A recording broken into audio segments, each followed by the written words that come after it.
Welcome back to my channel Mermaid Love Devil episode 7 and 8। वो लड़की वापस कमरे में आ जाती है और बेड पर लेट जाती है।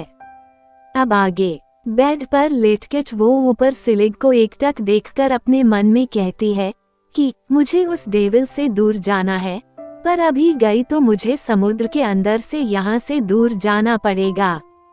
समुद्र में से नहीं जा सकती वरना वो मुझे आराम से ठूर लेंगे।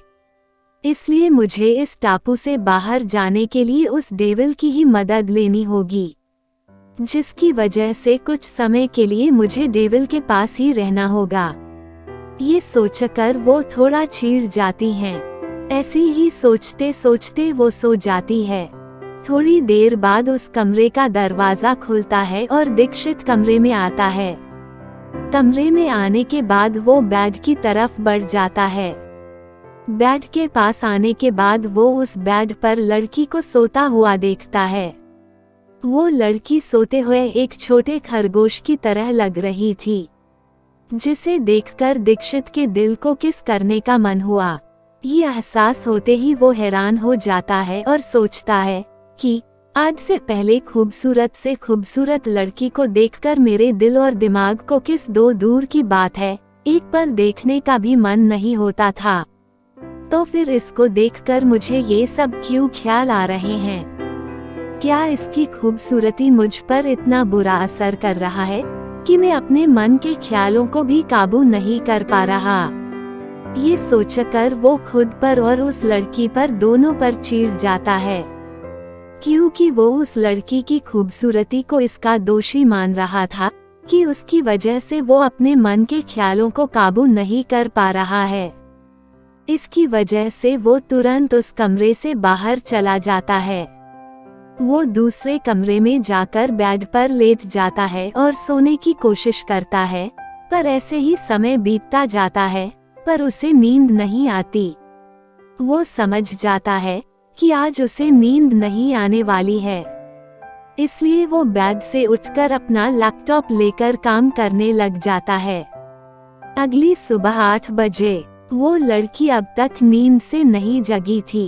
एक मेड कमरे में आकर उसको जगाती है, जिसे वो लड़की जग जाती है। जगने के बाद वो उस मेड को देखती है जो उसको जगा रही थी। जैसे ही मेड उस लड़की को उठा हुआ देखती है तो कहती है कि मैम, बॉस ने आपको फ्रेश होकर नीचे बुलाया है, आप जल्दी से फ्रेश हो जाए। फिर वो एक तरफ इशारा करके कहती हैं, वहाँ आपकी जरूरत की सारी चीजें रख दिए हैं। इतना कहने के बाद मेड वहाँ से चली जाती हैं। मेड के जाने के बाद वो लड़की उस दिशा में देखती है जहाँ मेड इशारा कर रही थी। वहाँ टेबल पर उसके लिए कपड़े रखे गए थे। वो उसे लेकर फ्रेश होने के लिए बाथरूम में चली जाती है। थोड़ी देर में वो फ्रेश होकर बाहर आती हैं। बाहर आते हुए वो अपने लंबे घने बाल टॉवल से पोंछती आ रही थी। उसके बालों से पानी की बूंदें नीचे गिर रही थी। आईने के पास आकर वो हेयर ड्रायर को लेकर उसे बाल को ड्राई करने लग जाती है। वो उसके साथ थोड़ा उस हेयर ड्रायर से खेल भी रही थी और खुश भी हो रही थी, क्योंकि वो उसका पहली बार इस्तेमाल कर रही थी। थोड़ी देर बाद वो कमरे से बाहर निकलती है और सीधा लिविंग रूम में आ जाती है। वहाँ दीक्षित सोफे पर बैठा था। वो उसके पास आ जाती है। जैसे ही दीक्षित उसको देखता है तो देखता ही रह जाता है। उसने लाइट पिंक इंडियन ड्रेस पहनी थी, जिसमें वो बहुत ही सुंदर लग रही थी। आसपास के सर्वेंट्स का भी ध्यान उसकी खूबसूरती में चला जा रहा था। वो भी चुप चुप के उस लड़की को देख रहे थे, क्योंकि आज से पहले उन्होंने कभी भी इतनी खूबसूरत लड़की नहीं देखी थी। वो लड़की दीक्षित को देखकर कहती है, तुमने मुझे बुलाया? ये सुनकर आसपास के सारे सर्वेंट्स और भी हैरान हो जाते हैं। एक तो उसकी कोयल से भी ज्यादा प्यारी आवाज और ऊपर से उसका उनके बॉस को तुम कहकर बुलाना। सारे सर्वेंट्स को लगा कि अब इस प्यारी और छोटी लड़की को बॉस से कोई नहीं बचा पाएगा। जिसकी वजह से वो सारे सर्वेंट्स लड़की के लिए डर गए और डरते हुए अपने बॉस की तरफ देखने लगे। वो लड़की देखने में 16 या 17 साल की लग रही थी, जिसकी वजह से सारे सर्वेंट्स उसे छोटी लड़की ही समझ रहे थे और अपने बॉस के लिए उस लड़की से तुम सुना उन सब के लिए हैरानजनक था, क्योंकि कोई भी यानी घर वालों के साथ बाहर वाले भी दीक्षित को तुम कहने की हिम्मत नहीं करते थे, क्योंकि ये उनके लिए रिस्पेक्ट ना दिखाने जैसा था। इस दुनिया में सिर्फ 2 इंसान ही उसे तुम कह के बुलाते थे, जो उससे एक बेस्ट फ्रेंड थे। भले ही सारे सर्वेंट्स उस लड़की को देखे कुछ ही समय हुआ हो, पर उस लड़की का हद से ज्यादा भोला चेहरा देखकर सारे सर्वेंट्स को उसके लिए डर लग रहा था कि कहीं उनके बॉस लड़की के साथ कुछ कर ना दे। दीक्षित उस लड़की की बात सुनकर कुछ पल बाद अपनी नॉर्मल आवाज में कहता है, चलो ब्रेकफास्ट कर लेते हैं। ये सुनकर कुछ पल बाद सारे सर्वेंट्स राहत की सांस लेते हैं, पर चौंक भी जाते हैं कि उनके बॉस ने इस लड़की के साथ कुछ किया क्यों नहीं। वो इतना नॉर्मल बर्ताव कर रहे हैं, जैसे उनको फर्क ही नहीं पड़ रहा उस लड़की के मुंह से तुम सुनकर। वो लड़की दीक्षित की बात सुनकर हाँ में सिर हिला देती हैं। फिर वो दोनों डाइनिंग टेबल के पास आकर चेयर पर बैठ जाते हैं। वो लड़की दीक्षित के पास ही बैठी थी। अब तक कुछ सर्वेंट्स ने ब्रेकफास्ट डाइनिंग टेबल पर लगा दिया था। वो अब उन दोनों को सर्व कर रहे थे। जैसे ही उस लड़की ने दीक्षित का हेल्दी वाला ब्रेकफास्ट देखा तो वो मुंह बिगाड़ने लगी, लेकिन उसने अपने मन में ही कहा कि कोई बात नहीं, अभी ये खा लेती हूँ। फिर जैसे ही ये मुझे इस टापू से ले जाता है, फिर मैं वहाँ से भाग जाऊंगी। ये सोचकर उसको थोड़ी राहत मिली और वहाँ रखा ब्रेकफास्ट कुछ ना बोलकर खाने लगी। दीक्षित ने भी देखा कि वो ब्रेकफास्ट को देखकर कैसे मुंह बिगाड़ थी।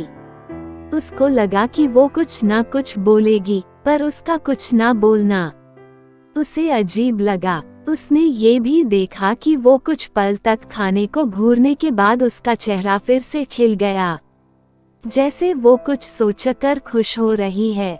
फिर से कुछ पल बाद वो नॉर्मल होकर ब्रेकफास्ट को खाने लगी। ये कुछ पल में बदले भाव देखकर वो ये तो समझ गया कि ये लड़की के दिमाग में कुछ तो चल रहा है, जैसे कि कुछ प्लानिंग चल रही हो। वो उसे कुछ ना बोलकर शांति से ब्रेकफास्ट करने लगा। ब्रेकफास्ट करने के बाद दीक्षित उस लड़की से कहता है कि हम थोड़ी देर में यहाँ से निकलने वाले हैं। ये सुनकर वो लड़की बहुत ही खुश हो गई, क्योंकि उसे जल्द से जल्द यहाँ से बहुत दूर जाना था। उसकी खुशी उसके चेहरे पर साफ साफ दिखाई दे रही थी। उसको इतना खुश होते हुए देखकर दीक्षित को और भी ज्यादा पक्का हो गया कि जरूर इसके दिमाग में कुछ तो चल रहा है। थोड़ी देर बाद दीक्षित और वो लड़की पर्सनल जेट में बैठकर वहां से निकल जाते हैं। जेट के अंदर वो लड़की खिड़की से बाहर नीचे समुद्र को देख रही थी। वो समुद्र देखकर उसके दिमाग में कई सारी यादें आकर चली जाती हैं। वो एक गहरी सांस लेकर दीक्षित की तरफ देखती हैं। दीक्षित भी वही था। वो सीरियस होकर एक बुक पढ़ रहा था।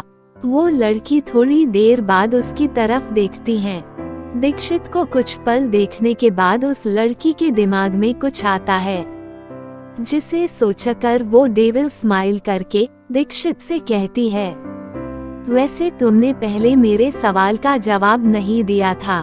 उस लड़की की आवाज सुनकर दीक्षित का ध्यान बुक से हटकर लड़की की तरफ जाता है और उसकी बात सुनकर वो कहता है, कौन सा सवाल? इस पर वो झट से बोलती है, वही कि आप क्या मुझे पहले से ही जानते हैं? ये सुनकर दीक्षित उसकी तरफ घूरकर कहता है कि मेरे जानने या ना जानने से क्या तुम्हारी याददाश्त वापस आ जाएगी? ये सुनकर वो लड़की भी दीक्षित को घूरने लग जाती है और बोलती है कि सीधा सीधा बता दो ना कि आपको मेरे सवाल का जवाब ही नहीं देना है। ये कहकर वो गुस्सा होकर अपना सिर दूसरी तरफ घुमा लेती है। ये देखकर दीक्षित के चेहरे पर एक रहस्यमय मुस्कुन आ जाती है। क्यों अब तक ये समझ आ गया था कि वो उसे परेशान करने के लिए ही ये सवाल पूछ रही है, वरना उसकी कोई याददाश्त नहीं गई है। ऐसे कई घंटे बाद वो अब मुंबई पहुंच गए थे, जहां दीक्षित रहता था। वहां पहुंचकर वो कार से विला के लिए निकल जाते हैं। वो लड़की और दीक्षित अब एक बड़ी विला में आ गए थे। वो विला बहुत ही बड़ा था। वो दीक्षित का पसंद विला था, जिसमें वो रहता था। विला के आगे बड़ा सा गार्डन था।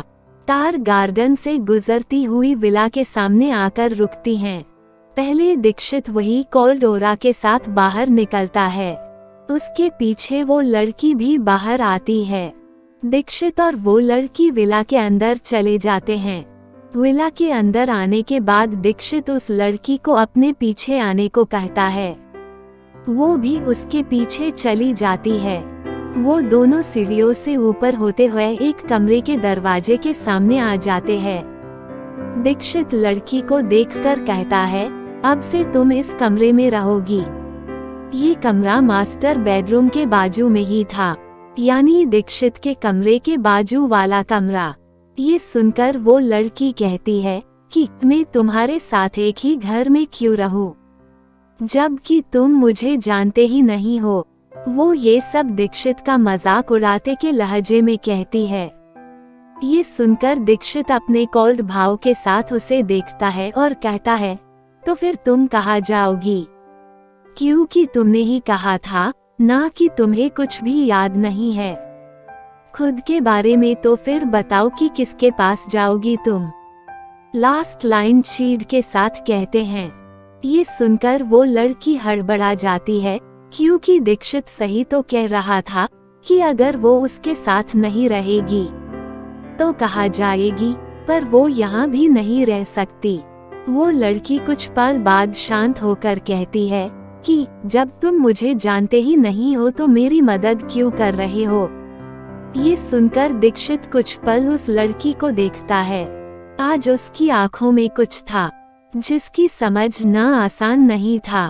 ये बात उस लड़की ने भी देखी, लेकिन समझ नहीं पाई। दीक्षित कुछ न कहकर वहां से निकलकर बाजू वाले मास्टर बेडरूम में चला जाता है। ये देखकर वो लड़की को थोड़ा अजीब लगता है और चीड़ कर कहती है, ये हमेशा मेरे सवालों का जवाब दिया बिना ही क्यों चला जाता है? इतना कहकर वो कमरे में आ जाती है। कमरे को देखकर वो हैरान हो जाती है, क्योंकि कमरा बिल्कुल ऐसा लग रहा था जैसे इसमें एक लड़की ही रहती हो, क्योंकि कमरा बिल्कुल लड़कियों के पसंद का तैयार किया गया था। ये देखकर वो हैरान हो जाती हैं। वो अपने मन में ही कहती है, ये इंसान तो मेरे बिल्कुल समझ के परे है, क्योंकि जितना मैंने इसके बारे में जाना है उस हिसाब से तो ये लड़कियों से बहुत ही दूर रहता है। यहाँ तक कि अगर कोई भी लड़की इसके पास भी आ जाए तो उसका गुस्सा सातवें आसमान पास चढ़ जाता है। तो फिर क्यों ये मेरे लिए इतना कर रहा है? वो परेशान होकर बेड पर बैठकर परेशानी में ही कहती है, मुझे लगा ये डेविल या तो मुझे समुद्र में फेंक देगा या फिर यहाँ आकर टॉर्चर करने लग जाएगा, पर यहाँ तो वो मुझे विला में रहने भी दे रहा है और अलग से सजाया हुआ कमरा भी दे रहा है। हे भगवान, ये क्या हो रहा है? मुझे तो कुछ समझ नहीं आ रहा। ये सोचकर वो बेड पर पूरा लेट जाती हैं। इस तरफ दीक्षित कमरे में आकर तुरंत बाथरूम में शावर लेने चला जाता है। बाथरूम में शावर का पानी दीक्षित पर गिर रहा था और वो अपने ही सोच में डूबा हुआ था। अचानक वो सामने वाली दीवार पर पछ मार मारकर जोर से चिल्लाता है और कहता है, ये मुझे क्या हो रहा है? जब से वो आई है तब से ही मैं अजीब सा बर्ताव क्यों कर रहा हूँ? इस कहानी को आगे जानने के लिए मेरे साथ बने रहे और हाँ, मेरे चैनल को लाइक, शेयर, कमेंट और सब्सक्राइब करना ना भूले। मिलते हैं नेक्स्ट एपिसोड में।